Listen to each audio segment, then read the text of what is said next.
विचार करो, पूरे विश्व के अंदर करोड़ों घर है, वो एक एक घर भगवान की एक एक चैनल है। कोई बार भगवान किसी के घर में जाते हैं तो वहां सास बहू झगड़ते रहते, भगवान बोलते वाह क्या सीन था।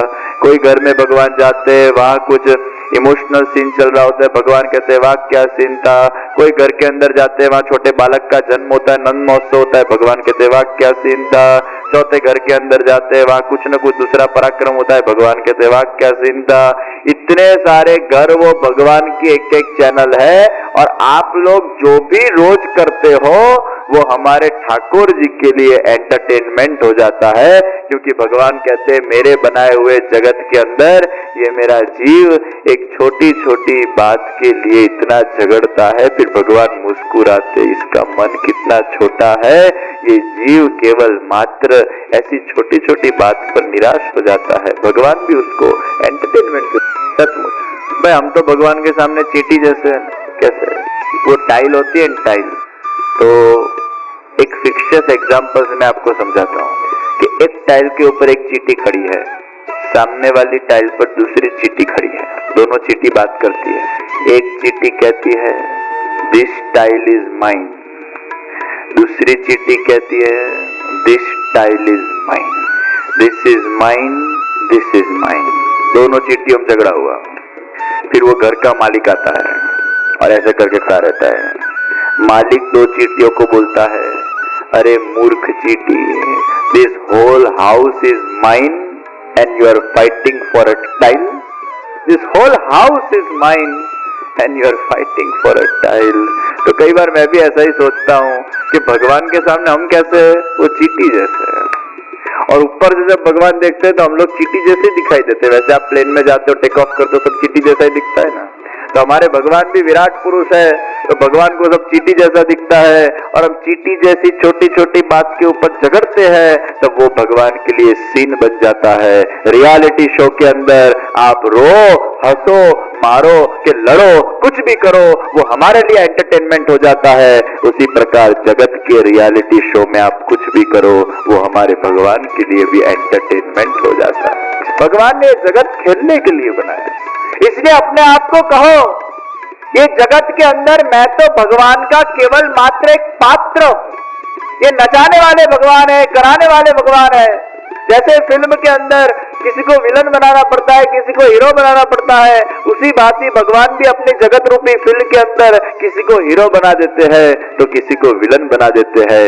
ये भगवान की लीला के अंदर हम तो केवल एक्टिंग करने के लिए आए हैं, पात्र बनकर आए हैं। जिसकी जैसी पात्रता होती है उसको भगवान रोल प्रदान करते हैं। बुद्धि प्रेरक कृष्णस्य, भगवान ही सबकी बुद्धि को प्रेरणा देते हैं, हम केवल कठपुतली की तरह नाचते हैं। अरे कंस की ताकत है कि भगवान कृष्ण की इच्छा के बिना देवकी वसुदेव जी को जेल में पूरे, और क्या रावण की ताकत है कि राम की इच्छा के बिना सीता जी का हरण करे। अगर सीता जी का हरण हुआ है तो राम की इच्छा से हुआ है। अगर देवकी वसुदेव जी को जेल के अंदर बंदी बनाया गया है तो वो कंस की नहीं, कृष्ण की इच्छा से हुआ है। यही तो भगवान का भूतपूर्व नाटक है, और ये नाटक के माध्यम से भगवान हमें समझाना चाहते हैं कि हे मेरे मनुष्य, देखो हमारी सगी माँ को भी हमने छोड़ा नहीं है, हमारी सगी पत्नी को भी हमने छोड़ा नहीं है, हमारी सगी माँ को भी हमने जेलवास दिया है, कष्ट को अनुभव कराना पड़ा है, हमारी सगी पत्नी को भी हमने दुख दिया है एक रावण के हाथों हरण करवा कर। अगर हमारी सगी माँ, हमारी सगी पत्नी को हम अगर दुख दे सकते हैं तो हे मेरे मनुष्य, तुम कौन सी खेत की मूली हो। तुम्हारे जीवन के अंदर भी परीक्षा आएगी, तुम्हारे जीवन के अंदर भी कसौटी आएगी, और यही मेरी लीला है और यही मेरा जगत है। यही करने के लिए मैंने तुमको भेजा है, तुम्हारे साथ में खेलता। प्रियजनों, आपके जीवन के अंदर कुछ भी हो, ये भाव दृष्टा भाव है, ये सब भगवान की लीला है। ऐसा भाव करने से आप जल्दी स्वस्थ हो जाते हो। प्रियजनों, जल्दी स्वस्थ हो। मैं निश्चित मानता हूं कि जब आपके उंगली पर छुरा पड़ता है तो उसमें से खून निकलता है, बहुत दर्द होता है, लेकिन वो खून के ऊपर जब आप हल्दी लगा देते हो तब वापिस वो सबसाइड हो जाता है। उसी प्रकार हमारे जब मन की इच्छा पूरी नहीं होती है तो चाकू से जैसे खून निकलता है वैसे दुख, दर्द और अशांति का खून निकलता है, लेकिन फिर उसके ऊपर आप हल्दी लगाओ। ये सब भगवान की लीला है और इसी का सुंदर सूत्र महाप्रभु जी ने दिया। प्रियजनों, ये सूत्र को अपने हृदय के अंदर धारण करके रखो। सब कुछ करने के बाद भी अगर सफलता नहीं मिली तो फिर कौन सा सूत्र? तथैव तस्य लीलेति। पहले हमारे मन में क्या होता है, जब हमें दुख मिलता है ना तो हम सामने वाले को कोसते, तेरे कारण मुझे दुख मिला, या तो तू या तो हूं। हम डोलेंगे किस पर टोपला? या तो तू निमित्त बना, या तो हूं, मेरा ही भाग्य खराब है, मैं ही ऐसा हूं, मुझ में काबिलियत नहीं है, या तो तू या हूं। तो शुरुआत में जब हम बहुत दुखी होते हैं, अशांत होते हैं, तो उंगली कहां जाती है? तू या हूं। ये शुरुआत में भले 24 घंटा चलता, लेकिन फिर धीरे धीरे आपको कहना हो न तू न हूं। ये सब भगवान की लीला है। मेरी एक जगह पधरामनी थी, एक महिला बहुत रो रही थी बेचारी, आंख में अश्रु आ गए थे। तो मैंने उनको पूछा, आप रो क्यों रहे हो? तो मुझे कहने लगे, 1 साल पहले एक व्यक्ति ने मेरे साथ चीटिंग की, 1 साल पहले एक व्यक्ति ने मेरे साथ चीटिंग की, और मैं रोज अपने आप से सुबह प्रश्न कर रही हूं कि मेरे साथ ऐसा क्यों हुआ, मेरे साथ ऐसा क्यों हुआ, मेरे साथ ऐसा क्यों हुआ। प्रियजनों, हमारे साथ जब कुछ भी एडवर्स होता है ना, तो पहला प्रश्न क्या आता है? पूछो अपने आप से, ये प्रश्न आता है, why this happened to me? मेरे साथ ऐसा क्यों हुआ? और मेरे साथ ऐसा क्यों हुआ इसका उत्तर हमारे पास नहीं है, इसलिए हम ज्यादा दुखी होते हैं। कुछ भी होगा, एक्सीडेंट होगा, मेरे साथ ही ऐसा क्यों? फेल हुआ, मेरे साथ ही ऐसा क्यों हुआ? एक लड़का था मर गया, मेरे साथ ही ऐसा क्यों? जीवन के कोई भी विषय के अंदर आप देख लेना, घूम फिर कर एक ही कंक्लूजन आएगा, एक ही वाक्य आएगा, मेरे साथ ऐसा। लॉस गया, मेरे साथ ऐसा क्यों? इसका उत्तर नहीं है, क्योंकि हम उत्तर उसको पूछते हैं जो खुद प्रश्न करता है। हमारा मन हमें प्रश्न करता है और हमारे मन को हम पूछते हैं कि मेरे साथ ऐसा क्यों हुआ। ये तो चोर को जज बना देने जैसी बात है कि जो खुद चोर है उसको आप जज बना दोगे तो फिर डिसीजन कैसा आएगा? मेरे साथ ऐसा क्यों, आंसर नहीं है। तो ये महिला भी ऐसा ही कह रही थी, मेरे साथ ऐसा क्यों हुआ? और ये प्रश्न हमें सताता, सुखी नहीं होने देता है, हम भूल नहीं पाते हैं जो हो गया है हमारे साथ। तब मैंने वो महिला से कहा, आप रोज सुबह उठकर अपने आप को ये क्वेश्चन करते हो मेरे साथ ऐसा क्यों हुआ? उसके करते रोज सुबह उठो, स्नान करो, अपने ठाकुर जी के मंदिर में जाओ, भगवान को जगाओ, भगवान को भोग करो, भगवान को स्नान कराओ, भगवान के श्रृंगार करो, श्रृंगार करने के बाद भगवान को दर्पण दिखाओ, दर्पण के भगवान को अपने हृदय के अंदर समाओ, भगवान के नैन से नैन मिलाकर दर्शन करो, मधुराष्टकम का पाठ करो, मधुराष्टकम का पाठ करने के बाद भगवान के दर्शन करो, और दर्शन करते करते कहो भगवान से, 1 साल पहले वो व्यक्ति ने मेरे साथ चीटिंग की, लेकिन उसको चीटिंग करने की प्रेरणा तुमने ही दी ना, तुम्हारी इच्छा के बिना क्या वो व्यक्ति मेरे साथ चीटिंग कर सकता?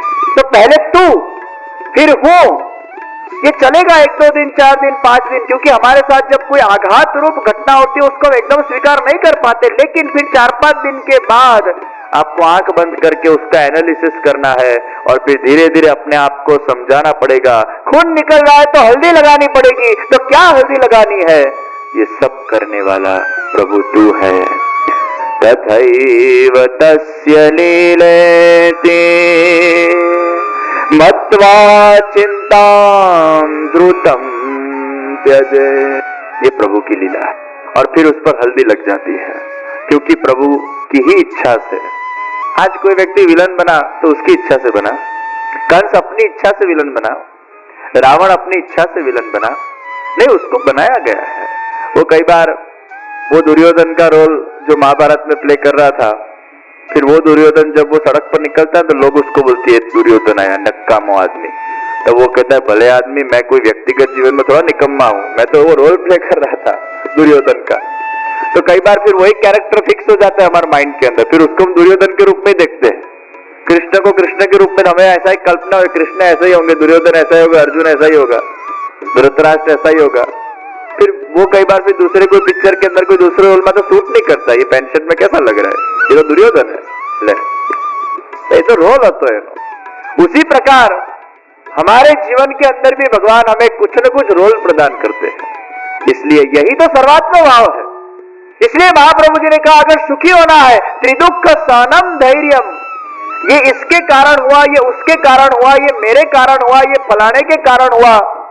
जिसको भक्ति मार्ग के अंदर आगे बढ़ना है उसको त्रिदुख सहनम धैर्यम का सिद्धांत ध्यान में रखना चाहिए, उसको सहन करने का है, क्योंकि ये भाव रखने का है ये भगवान ही उसको ये कष्ट दे रहे हैं। लेकिन जो कर्म मार्ग में प्रवृत्त है, जो भौतिक जगत में प्रवृत्त है, जिसका लक्ष्य भगवान की भक्ति ना होकर कर्म मार्ग है, उसको न्याय के लिए आगे बढ़ना चाहिए, युद्ध करना चाहिए।